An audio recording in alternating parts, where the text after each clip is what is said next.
show. My name is Ksebati, co-founder and CEO of My Swim Pro, joined by the lovely Paige Walters, Good morning. our marketing director, and we are here to help you guys with your swimming. So if you have any questions, go ahead and drop them in the comments. I see a bunch coming in on Instagram saying hello, hello. Make sure you wave to us. Wave to us on Instagram if you're on Facebook.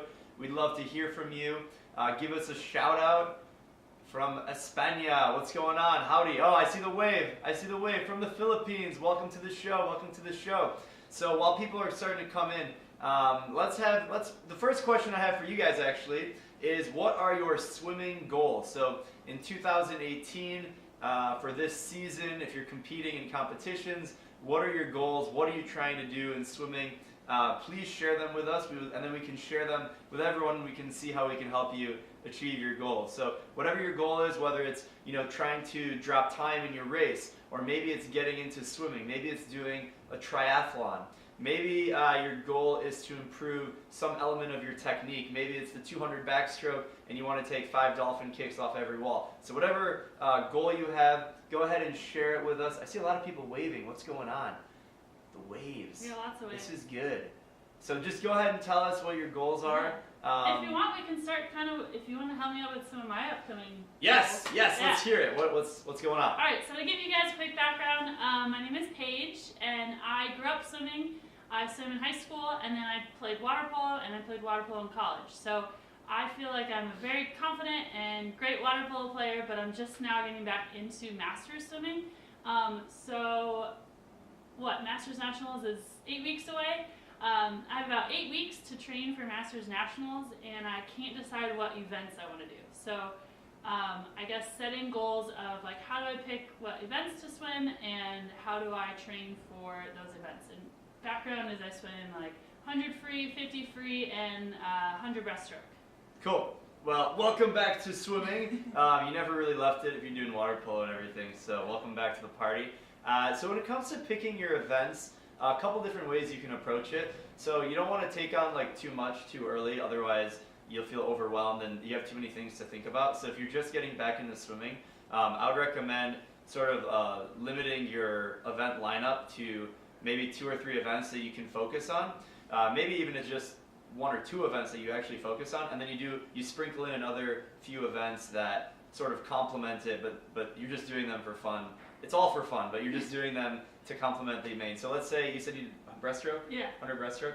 So maybe you decide the 100 breaststroke is going to be the event that you focus on, and all of your training is sort of geared around that. And so the side event might be the 50 breaststroke, which is the easier version of that race because it's shorter, and there's a lot. I mean, the 50 breaststroke, if you can do the 100, you can do the 50 breaststroke, like no problem. And then maybe if you're doing the 100 breaststroke, you can also do the 100 IM because normally breaststroke's like the weakest part. How's your 100 IM? I think it's good. Okay, well, so you can do it. You can do it. You have all 4 strokes are legal. You can do the 100 IM, fly bag breast free. If you want to, depending on, I think you said you're mid-distance, so if you want to extend your range a little bit, you can go beyond that and do like the 200 breaststroke or the 200 IM. I would say though, I would recommend actually sticking to like 100 and lower if it's your first event coming back, just because the 200s do require more training, and also there's a lot more conditioning that you don't have if you haven't been competing and training for pool swimming. So I would say focus on like the 100s and the 50s, and then like 50 freestyle is always a good one to toss in, just because it's a good gauge of like where you're at and performance wise, and it's something that you can track over practice very easily over time. So you can time trial yourself every 2 weeks and see how fast you can go in a 50 freestyle, and then when it comes to the competition, like you'll have a really good, you'll be more comfortable racing in a 50 freestyle as compared to picking like the 500 freestyle, and then it's like you need more training, and there's so many things that can happen in a 500, whereas a 50 it just, you dive in, you go, and then the race is over. So I guess we also get some questions about, let's say I'm swimming only freestyle and breaststroke in an upcoming meet. Should I be training and doing other strokes with like before that meet, or do I just train swimming and breaststroke? Or sorry, freestyle. Yeah, that's a super good question. So if you can't do any of the strokes, it's fine if you can just do freestyle.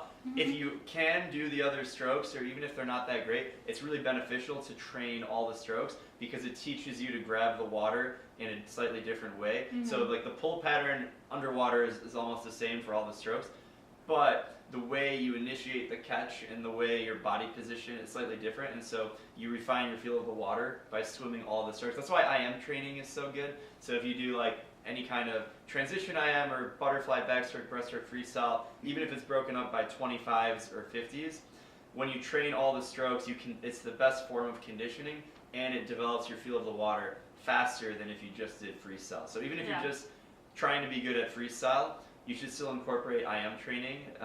It doesn't have to be a lot, even if it's just 30% of your overall training is something other than freestyle. A majority is still freestyle, but being able to adapt and get that feel of the water is really important. And IM training will destroy you. It is so taxing. I mean, try doing 100 IMs or 200 IMs on repeat. That will cook your body. Yeah. So that's like really important. Let's talk about goal setting really quick. Just because when you're thinking about competing in a meet, and let's say you're not even competing in a meet, when you're trying to figure out how do you set a goal that you can achieve, it really comes down to a few different elements. It's called SMART goals, right? So like SMART is an acronym for how you want to think about structuring your goals. So whether that's competing in a meet, doing a triathlon, losing weight, any goal you have in life, you want to be setting SMART goals. So we'll go through each letter really quick. So the S in SMART is for specific. So you want to set a very specific goal. So it's not, I want to get faster at swimming. Okay, well that's too broad, it's too general. So I want to get faster at swimming freestyle in 100 meters. So that's a very specific goal and allows you to focus on it much better. The other thing is measurable. So it's not just 100 meters. Well, the 100 meters is the measurable part. So I want to get faster at swimming freestyle over the course of 100 meters, and you're measuring your time across 100 meters. And that could be, like I want to do a triathlon. Well, what triathlon do you want to do?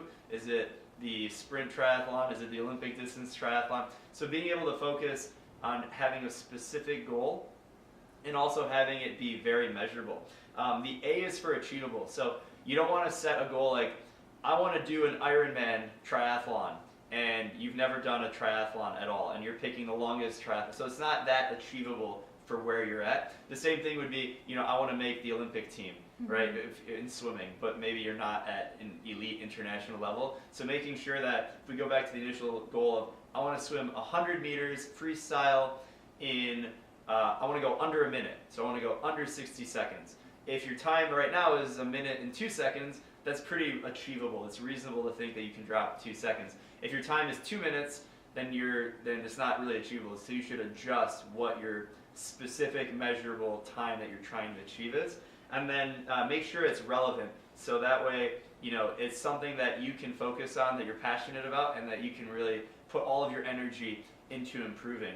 And then the last part of the SMART goal process is time. So make sure it's time bound. So I want to swim faster in 100 meters freestyle. I want to go under a minute. It's achievable. Well, when do you want to do that by? And so by putting a deadline, putting a time on your goal, it allows you to focus all that energy and make sure you're working towards hitting that goal within the time consideration. So a good goal would be, I want to swim under a minute in the 100-meter freestyle at the short course national championships. That's on May 12th. So it's a time, it's achievable, it's very specific, it's measurable, and you can really focus all your energy on achieving that. Not a good goal would be, I want to swim faster. Okay, well, there's a ton of different things that could be involved in swimming faster. So, when you think about setting goals, it's all about the SMART acronym and being able to have a very specific, measurable, achievable, and time-bound thing towards it. So hopefully that's helpful in setting goals. While I was talking, I think there's a lot of comments here on Facebook. I see, hello from Dubai, welcome. The Philippines, welcome. Hello from Malaysia, welcome to the party. Give us a shout out where you're coming from. Michael joined the party. What's up, Mike? What's up in the house? Hello from Argentina. Hello, hello, hello. The Arcadian saying breaststroke for life. Love it. Me too. Breaststroke for Lots of life. What's up? breaststrokers. What's up? What's up? Let's give us some questions. What questions do you guys have? Hello from Indonesia. Here's a question. So, like you said, you're setting goals. If I'm preparing for meet, and in practice I'm going, let's say, 40 seconds for a 50 free. What is a good goal for my time for, competing in a meet? How do you do that math of what you think you're going to do in a meet, where practice might be a little different? Sure, that's a really good question. So the question is really about how do you know how fast you're going to go in a meet, or what can you expect to go in a meet compared to what you can do in practice. Oftentimes, you can go about 10% faster in a competition compared to your fastest effort in practice, assuming a few different things. So in practice, you're typically tired from training. So if you're doing a 60-minute workout and then at the end of practice you try and go as fast as you can, while you're tired from doing 60 minutes of work. Whereas at a competition, you're going to be fresh, you only did a warm-up, you have the adrenaline, you have a more focused mindset. So if you can go 40 seconds from a push in practice, your maximum effort, it's realistic to think you can go 10% faster than that in perfect racing conditions. So you'd go 36 seconds.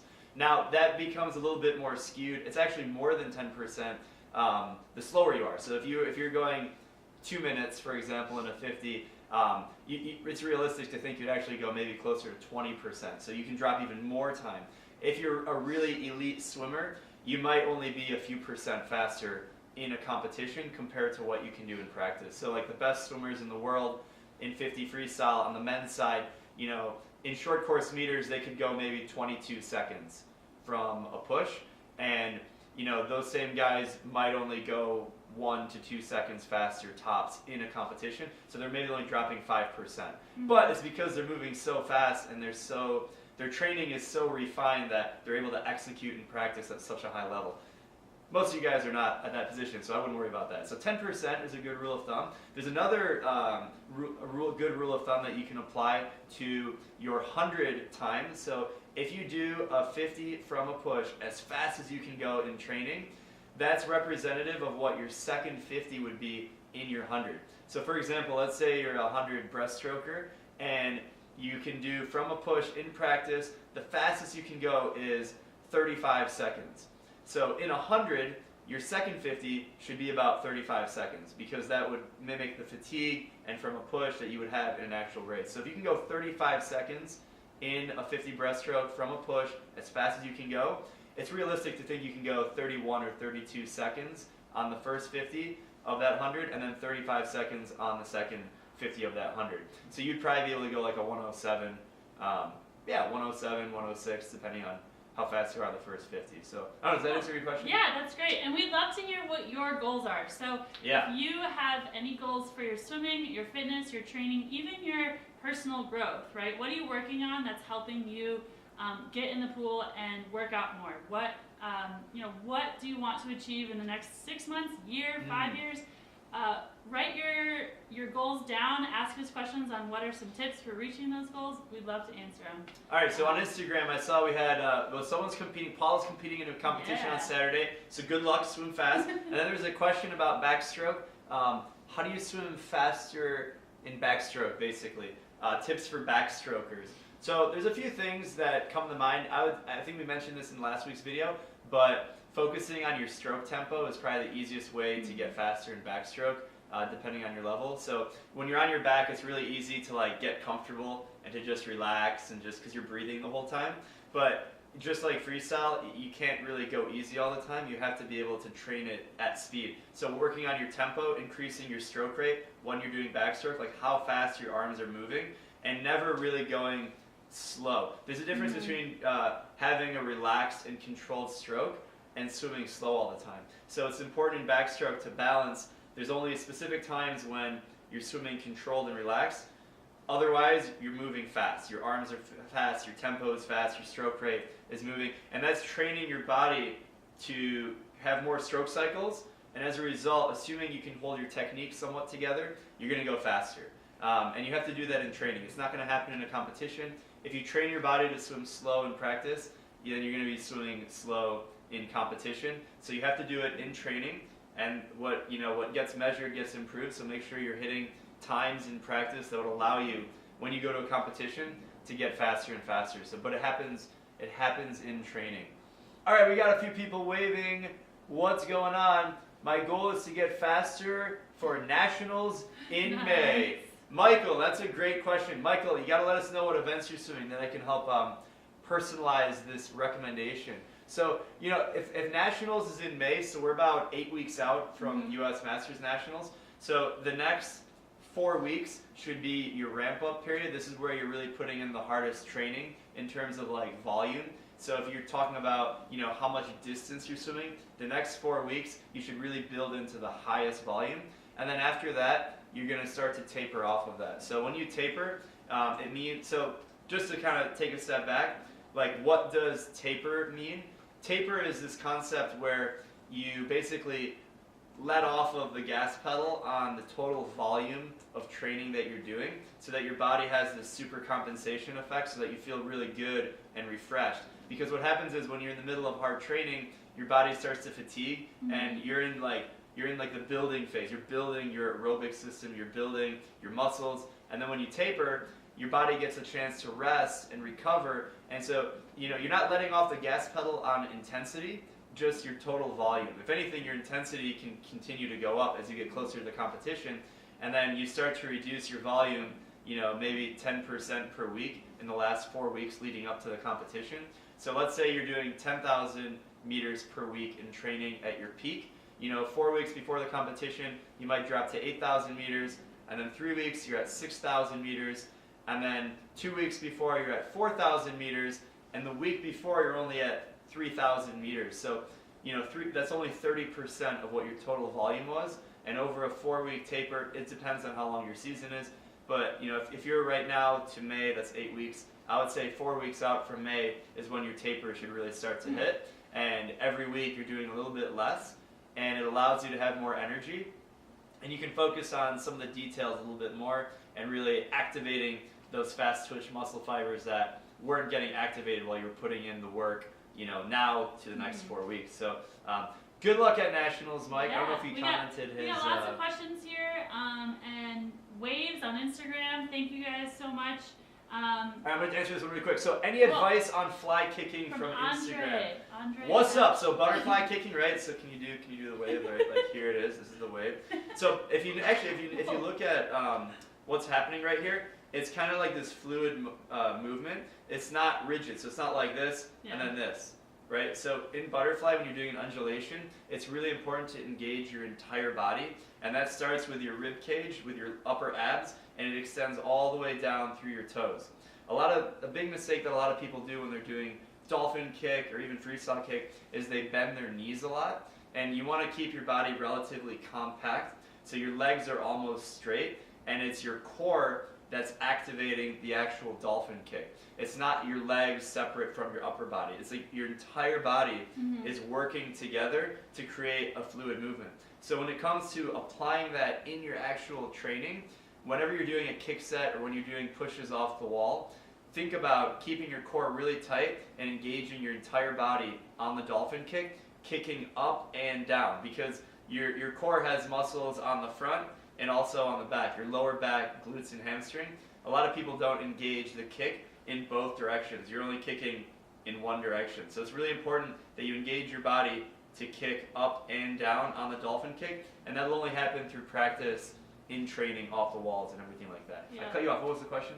Oh, no, it's okay. But a follow-up question to that is, Yeah. what are some good kick drills for practicing your butterfly kick? Ooh. Like, do you do it on your back? Do you go, Yeah. I've heard, I've done vertical before, stomach, what's best? Yeah, so it's actually doing all of those. Yep. So you don't want to just do the kick in one way, because it goes back to you want to engage your muscles in different ways, so that way you can get a better feel of the water. So if it's kicking on your back in streamline, kicking on your stomach in streamline, you can kick on your side in streamline, you can do vertical kicking, and you should do all of those. I personally like kicking on your back in streamline because it allows you to focus on the technique more so than any other body position, and then you know if you're bending your knees or not. You should have a really relatively straight body as you're doing the dolphin kick. And then there's also the equipment. So you can add fins to your Dolphin kick training, and that'll add resistance, and you'll actually go faster. So you get a better feel of what it's like to go fast as compared to when you don't have fins. You know, it's a lot harder. So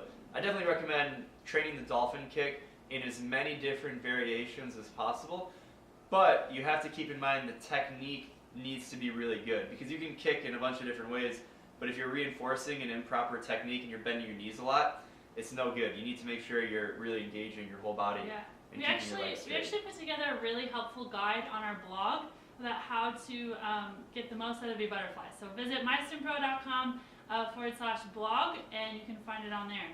It says, please, But- can you translate into Arabic?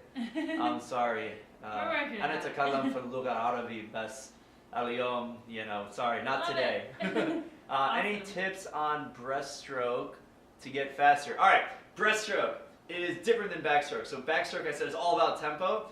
Breaststroke, it's all about streamline, right? So every stroke starts and ends in streamline. And you want to think in your head, it's pull, kick, glide, and the glide is actually like the most important part, because if you miss the glide, that's the fastest and the most efficient part of the stroke. And if you skip that, which a lot of people do, and then you go right into the next stroke, then you're going to be more inefficient. So one way to gauge yourself on how good of a job you're doing with the breaststroke timing is how many strokes you take per length. So if you swim in a 25-meter pool, for example, and you always take 10 strokes per length, try and take 9 strokes per length. And try and really improve your efficiency so that you're really maximizing how far you go with every stroke. And the faster you can get into streamline and then hold it, the faster of a breaststroke swimmer. We have a post about this specifically, you know, how to swim world-class breaststroke technique. And it really focuses on, when you look at the best breaststrokers in the world, they hit streamline really, really fast, but they hit streamline. Better than anyone. All right, well, so for the fans who don't know your regimen, what are you doing right now workout-wise, in the pool, out of the pool? I do probably about 8 workouts, all Dryland, a week.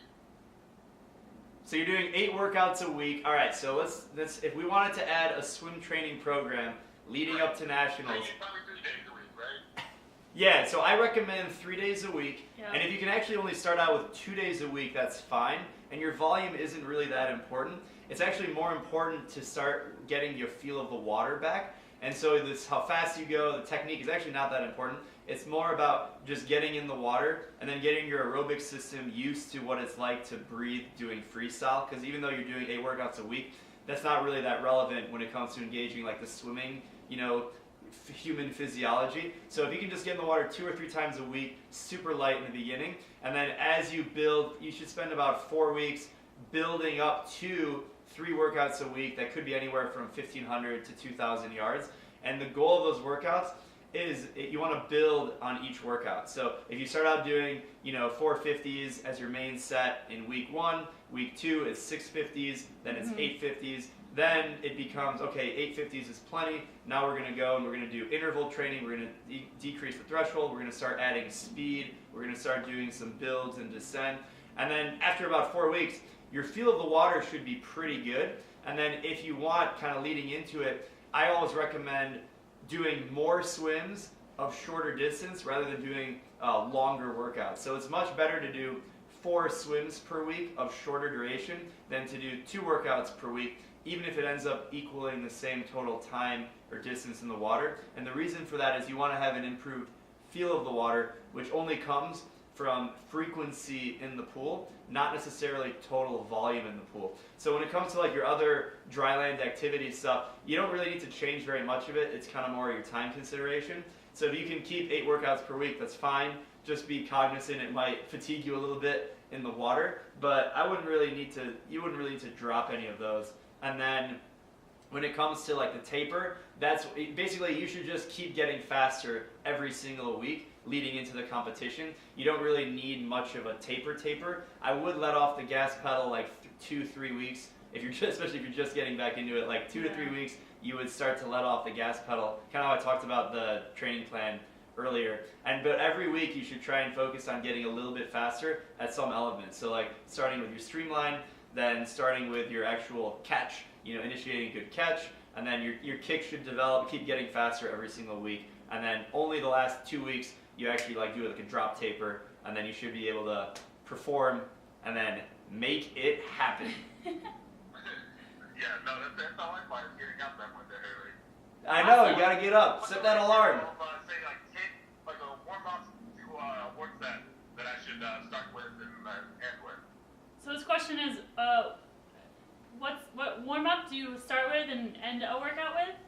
No, like what's the ratio of like, let's say like how much should I warm up for versus how much should I have a work set, like distance-wise? What's the volume for each? Starting from day one towards the end. So obviously at first time pretty much with most of it just pretty easy pace, like you said, maybe 15, 2,000. And then closer to the end, how much of it is a work set? Got it. So I think the question is like, what is the composition of a workout, and as you go through a training plan leading up to a competition, how do you vary your warm up and main set and everything? So I follow a golden rule of thumb, and this will kind of wrap it up here, as I think this is a really important concept, but I'll kind of go into a little bit of detail. So if you think about a workout, the structure of it is pretty common. So you have a warm up, a drill set, a main set, and then a cool down. And so the composition of this workout typically will be about 20% warm up, and then 10 to 20% preset or drill set, whatever that set is, that's going to get you ready for the main set. And then the main set is about 40% of the total workload, and then whatever is remaining, like 10%, is the cool down. So if you're thinking about a 2,000-yard workout, 20% of it is the warm up. So it's a 2,000-yard workout, maybe it's a 200 freestyle warm up, and then 450s kick. Boom. That's 20% of the total workout. Next is the preset, and so maybe that's some drills. So that's another 400 to 600 yards, call it. And then your main set is about 800 to 1,000 yards. And that should actually be pretty consistent throughout your training plan. And then as you start to taper, you start to decrease the main set, but the intensity should be the same thing, if not increase. But your warm-up and your preset is almost the same. And when you get to a race day competition, the way you warm up for a race is the exact same way that you warm up for a workout. It's just a little bit shorter, and you're not doing the main set. But you still have to do a warm-up, a little bit of kick set, a little preset to get your heart rate up, and then you execute and you race. So, Alex, thanks for calling in. We hope that was helpful for you, and we look forward to seeing you at Nationals racing with us. Yeah. Solid maybe. I'll take it. All right. Well, thanks for calling in. Awesome. Right on. You too. All right. So you heard it, fans. This is the Ask a Swim Pro show. You ask questions. We have answers. Thanks for tuning in. We'll catch you guys on the next one. Have fun and happy swimming.